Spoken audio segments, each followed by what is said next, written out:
Hey everybody, Gabe here from the Spinecrackers podcast. I just wanted to do I have to stop myself these days from saying quick review or quick whatever because that's rarely the case. But a review of Stefan Zweig's novel, novella, really, Confusion from 1927. Zweig was an Austrian author, essayist, speechwriter, and I thought it might be worthwhile to just talk about this book a little bit. So I'm in the middle. This is going to sound irrelevant, but bear with me. So I'm in the middle of reading Infinite Jest right now by David Foster Wallace, and I set a goal for myself to try to finish it by the end of the year. And I would have been kind of churning through that and trying to pick up my pace because I still have a significant chunk to go by the end of the month. But I needed a bit of a break. And by the way, I'm doing reading vlogs for Infinite Jest over on the Spinecrackers Patreon page. Link for that will be below if you want to follow along that journey with me. The Patreon, by the way, you get bonus reviews, that sort of thing, vloggy stuff. You get access to the Discord, which is becoming more and more active. My mom just became a patron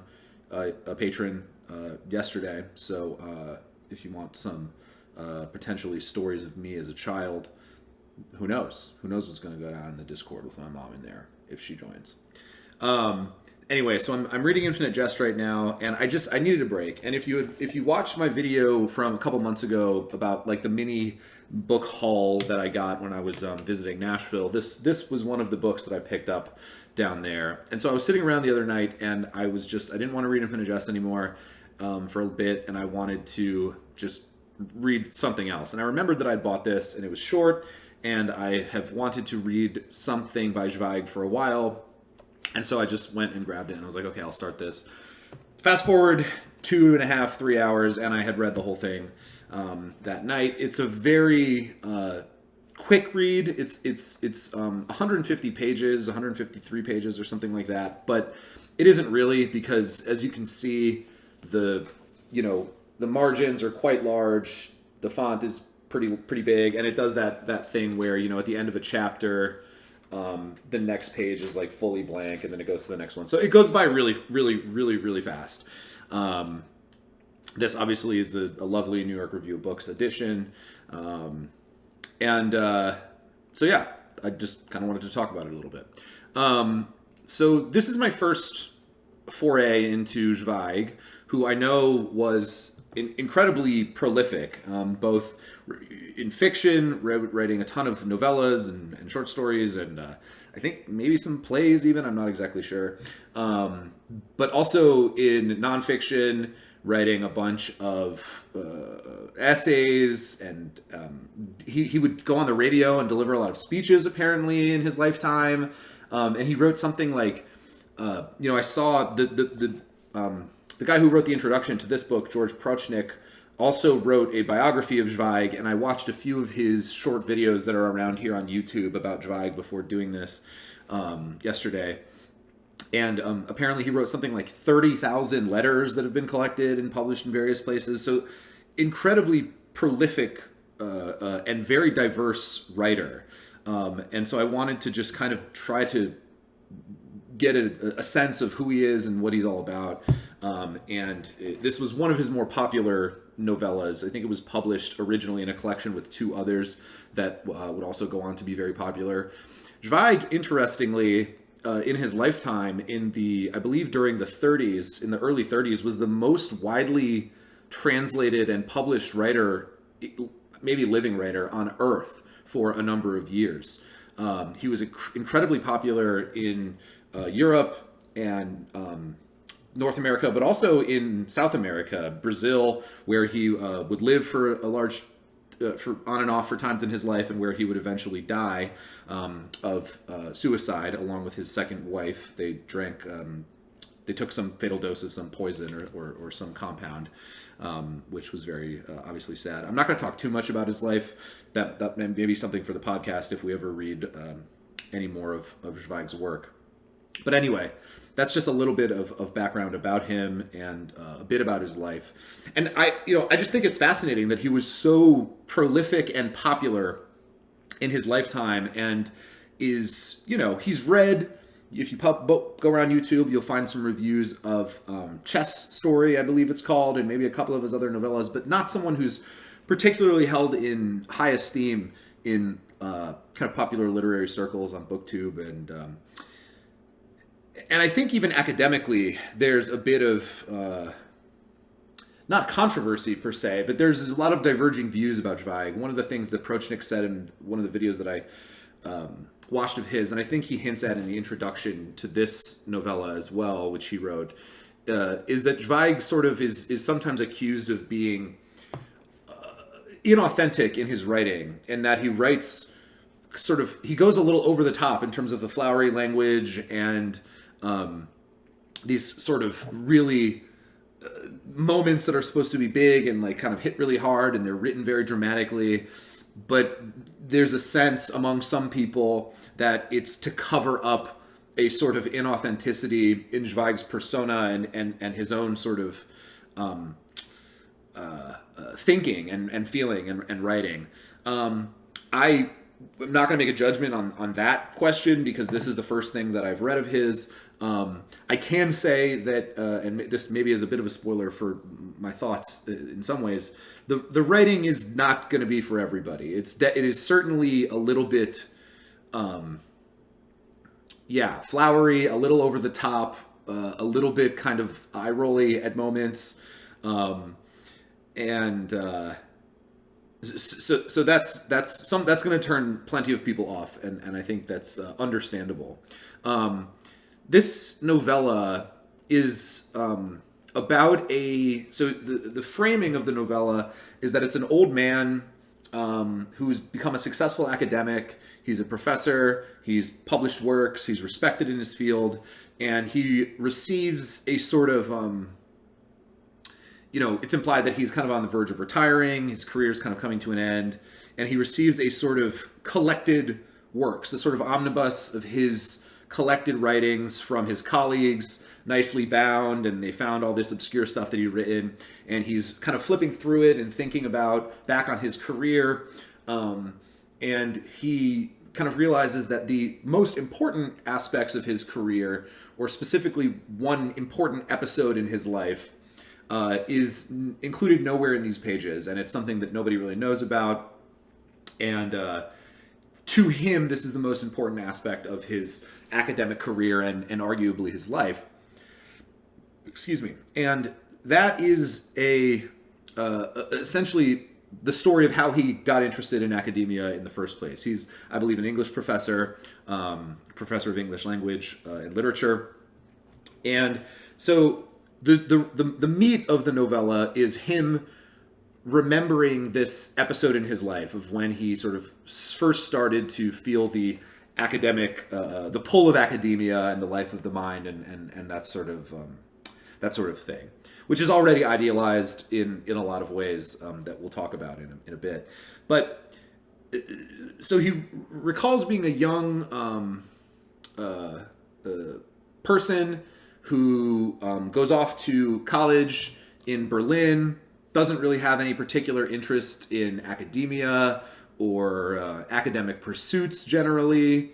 Sorry, just had to pause for a second there. And he essentially is kind of fucking off during his first semester of college in Berlin. He is going out and hanging out with women and drinking and skipping all of his classes and not doing any sort of reading or any kind of coursework or anything like that. And he is shocked out of this cycle by a surprise visit from his father, who is a primary school teacher, secondary school teacher, and his father visits him, and there's a woman in his bed, and he's deeply ashamed, and his father they have this authentic moment of sort of a, what are you doing with your life type of conversation. He leaves Berlin and goes to another small but prestigious college out in the countryside on the sort of urging of his father to get away from the city and its temptations. And he gets there and he sort of vows to, try to do better. And he enrolls in English language literature sort of course of study, and he stumbles upon this professor, and he walks in and he sees this professor giving this impassioned lecture to a sort of small gathered group of students, and he's enraptured instantly. And this is a sort of classic academic trope of the young student seeing the wise old professor discourse on this or that topic and becoming inspired and wanting to sort of become their apprentice, their follower, their heir. And so he essentially begins to develop a relationship with this older professor and rents a room above the professor's house. And he is just enraptured, and he begins reading ravenously. He's reading Shakespeare, Milton. He's reading all of these, classic English authors. And the professor begins sort of behaving not particularly strangely, but just a little bit vacillating in his behavior. He's at one moment sort of very enthusiastic and discoursing with him about all of these intellectual questions and these writers, and it's the sort of classic Aristotelian academic life of the mind. And then at other moments he's very cold and kind of shuts down the student's points. The student, by the way, is named Roland, the main character. We never get the name of his teacher. And I believe Roland is the only named character in this story. And so the teacher has this kind of vacillating relationship with Roland, and it becomes very difficult emotionally and confusing for Roland, because he doesn't know if he's disappointing the teacher, if he's saying something wrong or doing something wrong. And the other wrinkle in their relationship is the teacher has a significantly younger than he is, probably closer to Roland's age, wife, who is this kind of strange presence around the house. She'll show up, announce dinner, they eat together, and then but she has this effect on the professor, the teacher's behavior. He tends to shut down when she's around. They'll be in the middle of a very kind of passionate discussion of some text, and she'll walk in and he'll immediately kind of clam up and stop talking.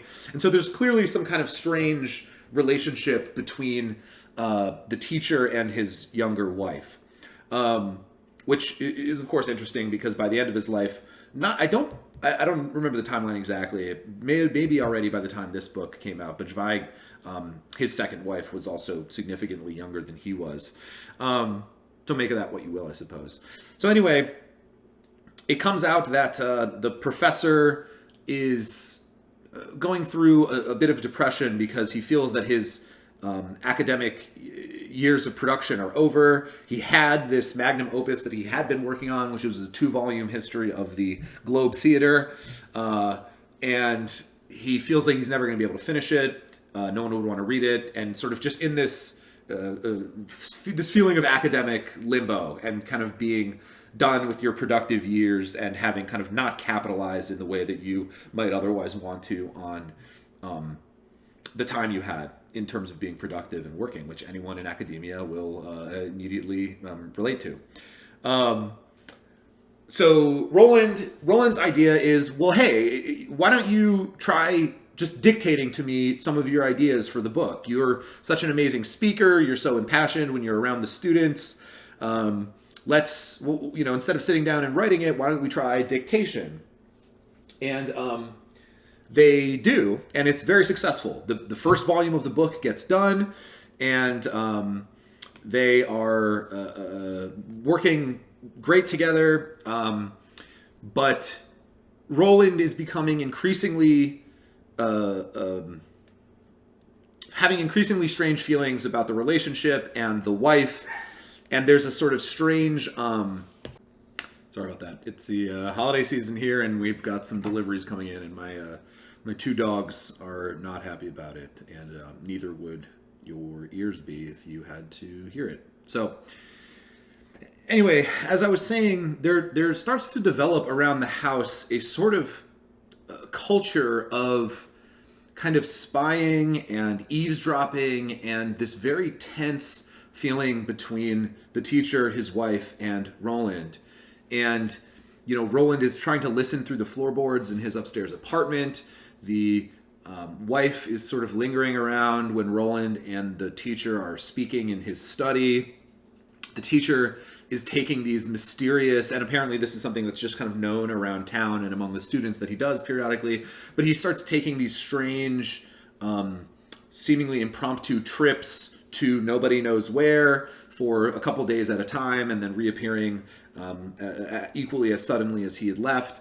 And so there's this very tense atmosphere between the three of them. And Roland is starting to get a little bit closer to the wife. They kind of go and hang out alone sometimes or with other people from the university. And so this ultimately kind of culminates with Roland on the day that they finish the first volume of the work on the Globe Theater. Roland exits the study and going to get some wine glasses or something, and bumps straight into the wife who had been eavesdropping on their discussion. It's a very awkward moment. Things are kind of not the same between them after that. Roland leaves to the disappointment of the teacher, who then that evening creeps up the stairs at night into Roland's house, seemingly wanting to tell him something or talk to him about whether or not he was upset at him or something like that. And kind of just says, we have to kind of stop this. I don't really want you to be, my student anymore, or something to that effect. And then the next day he leaves on one of these trips. Roland essentially breaks down with the wife and is like, I can't, this is basically emotional abuse. Although, of course, that didn't quite have that language at the time, and Zweig certainly doesn't use that term. And they sort of bond over the coldness of the teacher. And the wife says, at first she's a little defensive, sort of like, you don't know the half of it, buddy, basically. Try being married to the guy. But then they sort of bond over it. They go on a trip, a little day trip out to a lake with some other young professors from the university. And there's a moment of sexual tension when Roland and the wife are sort of play fighting, but also kind of real fighting. She's trying to get him to go in the water with them. He doesn't want to go. She whips him with a stick to the point that she actually draws blood. He kind of grabs her arm. They're sort of wrestling, and her bathing suit top falls off. It's awkward for a while. They eventually wind up going back to the house and having sex.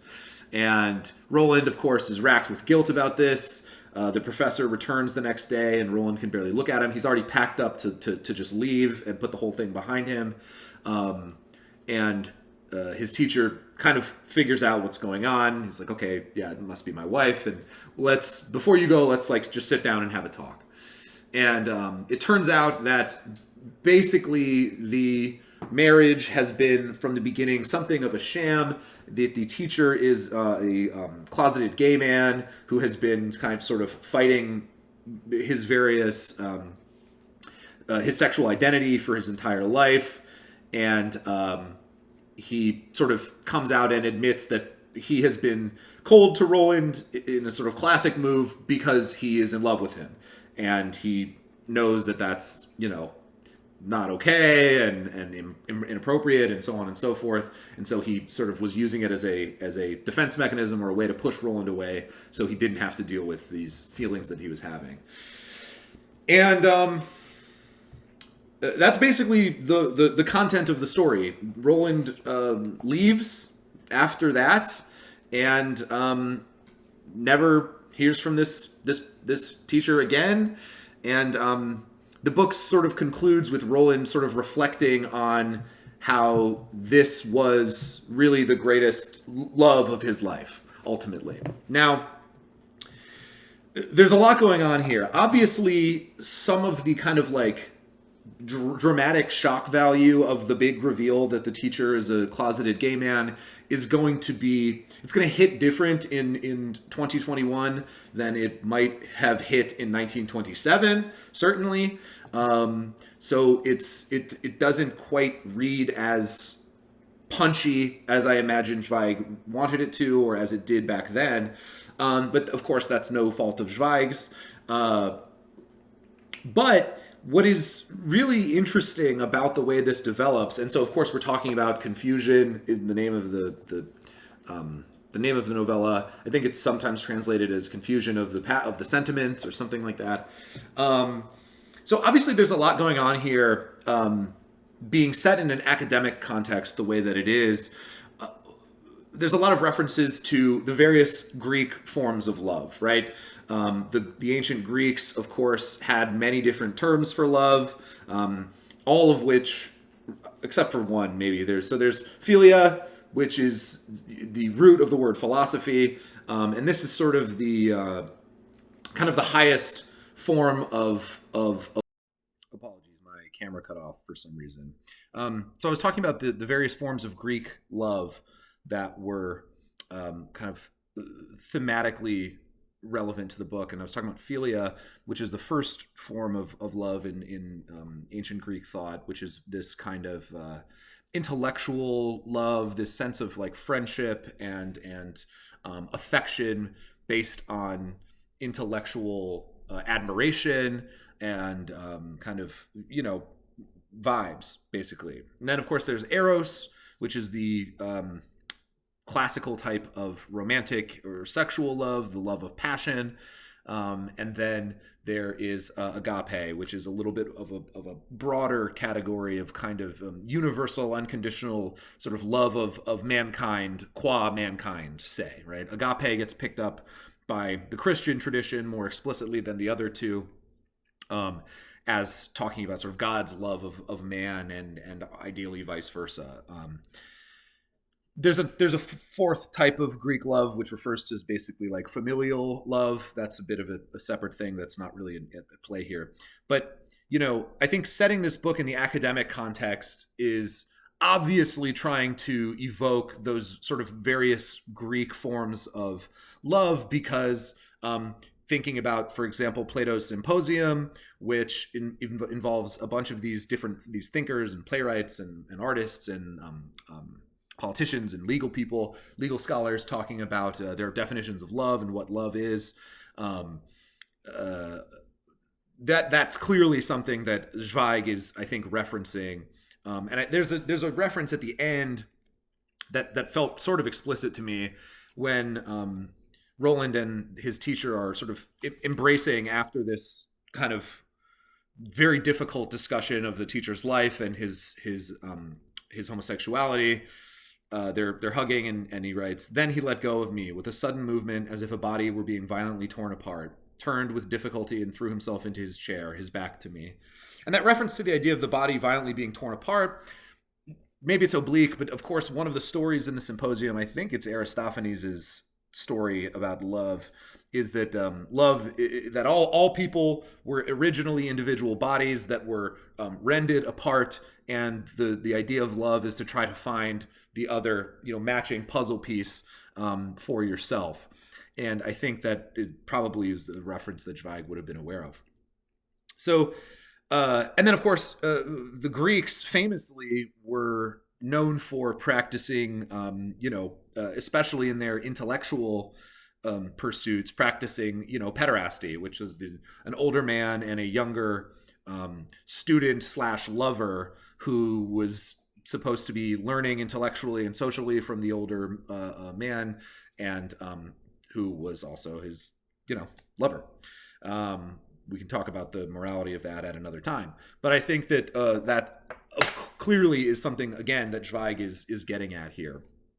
And then, of course, the character of the wife is really interesting, and that her experience is very, very difficult, being married to someone with this, who is doesn't love you the way that you had expected.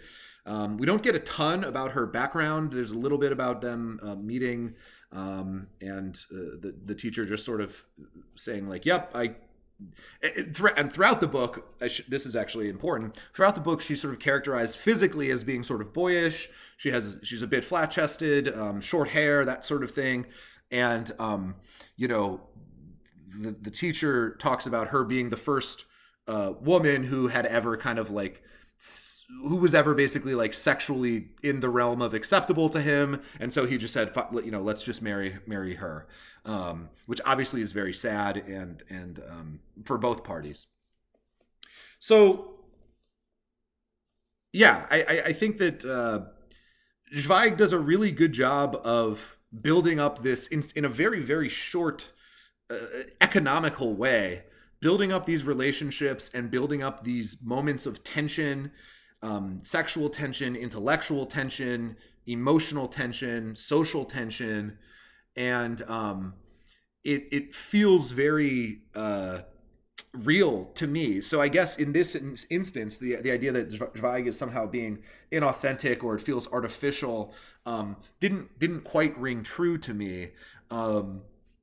It certainly, you know, maybe partly because I'm in academia myself and I have some sense of the special relationship that one develops with, say, intellectual mentors, maybe a dissertation advisor or an undergraduate advisor, or simply just a deeply admired professor. I think Zweig does a good job of capturing the uniqueness of that sort of relationship, but also inflecting it with all of these other factors that are at play in these particular people's lives. There's some beautiful writing. There's some over the top writing. I'll give a few samples of moments that I thought were like, okay, this is like a little much. So this is from when Roland first sort of comes upon his professor. He walks in as the professor is sort of discoursing on Shakespeare. It was only a few minutes before I myself, forgetting that I had not been invited to attend, felt the fascinating power of his delivery working on me like a magnet.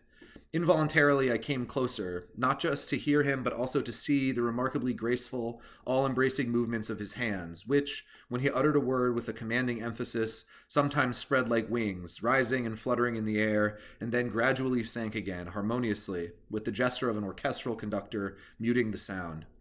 The lecture became ever more heated, and the professor, in his animated discourse, rose rhythmically from the hard surface of the desk, as if from the back of a galloping horse, his tempestuous train of thought shot through with lightning images, racing breathlessly on. I had never heard anyone speak with such enthusiasm, so genuinely carrying the listeners away. For the first time I experienced what Latin scholars call a raptus, when one is taken right out of oneself. The words uttered by his quick tongue were spoken not for himself nor for the others present, but poured out of his mouth like fire from a man inflamed by internal combustion. You know, it's a sort of you know, it resonates with me at a very saccharine level in terms of some of the ideals of academia and the discoursing professor and the students, and it's all very romantic for me personally in that way. But clearly, I think a little overwritten, a little bit you know, cheesy almost to a point. And there's a lot of that sort of thing in here. There are some very effective scenes. I think the scene where Roland and the wife are in this sort of play fighting match at the beach when she's trying to get him to go swimming. That's a really interesting scene, and I think sort of, you know, emotionally affecting, and it gets at all of these weird sort of these weird feelings that are at play here, because she's whipping him with this stick, and to the point that she's drawing blood, but he's kind of into it. And so there's this, again, this like sexual tension that's going on there as well. And so that's a very effective scene. And there are a few others like that. The professor kind of starting to, you know, tell Roland the truth about his life. There's some effective moments in there as well. You know, here's another one that's probably another example of something that's probably overdone. So this is the beginning of the professor kind of revealing his truth to Roland. Since that evening, when the man I so venerated opened up like a shell that had been tightly closed and told me his story, Since that evening 40 years ago, everything our writers and poets present as extraordinary in books, everything shown on stage as tragic drama, has seemed to me trivial and unimportant. It is through complacency, cowardice, or because they take too short a view that they speak of nothing but the superficial, brightly lit plane of life, where senses openly and lawfully have room to play, while below, in the vaults, in the deep caves and sewers of the heart, the true dangerous beasts of passion roam, glowing with phosphorescent light, coupling unseen and tearing each other apart in every fantastic form of convolution. Does the breath of those beasts alarm them? The hot, tearing breath of demonic urges, the exhalations of the burning blood? Do they fear to dirty their dainty hands on the ulcers of humanity, or does their gaze, used to a more muted light, not find its way down to slippery, dangerous steps that drip with decay? And yet, to those who truly know, no lust is like the lust for the hidden, no horror so primevally forceful as that which quivers around danger, no suffering more sacred than that which cannot express itself for shame. Little much, right?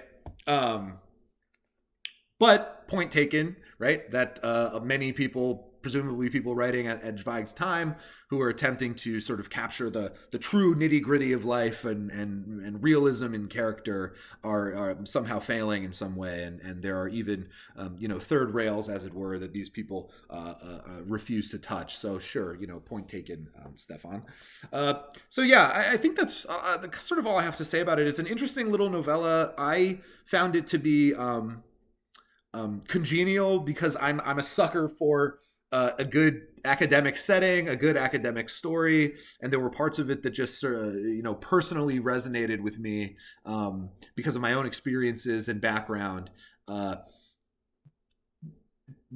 Those parts will likely not resonate with other people with different backgrounds. The writing may overpower any sense of interest that you have in some of those sections, but still, I think a very effective, psychologically effective, and as I said, sort of tonally, in terms of crafting this sense of tension among these three characters. I think that was the most effective aspect of the novella for me, the sort of psychological, spatial, just being in the house and trying to listen through the floorboards and the creaks coming up the stairs and all that stuff. Zweig does that very effectively, almost to the point where there's like a borderline like horror or kind of spooky story element to it as well. Like it's almost like a psychological horror. So check it out if any of that sounds interesting to you. I will probably be reading more Zweig in the future. For me, this is it's like a 3.5 or so out of 5, and a big chunk of that is just because as I already said, am enamored with academic tales and academic settings. So that's just me. All right, thanks for listening. If you like this, please give a like, subscribe. We're around posting stuff. If you really like it, hit up the Patreon. Again, the link for that will be below. We also have a Buy Me a Coffee page if you prefer the single donation method. That's fantastic. And yeah, on Instagram, Twitter, we are around. New episode should be coming this week. And that's my cue. Thanks.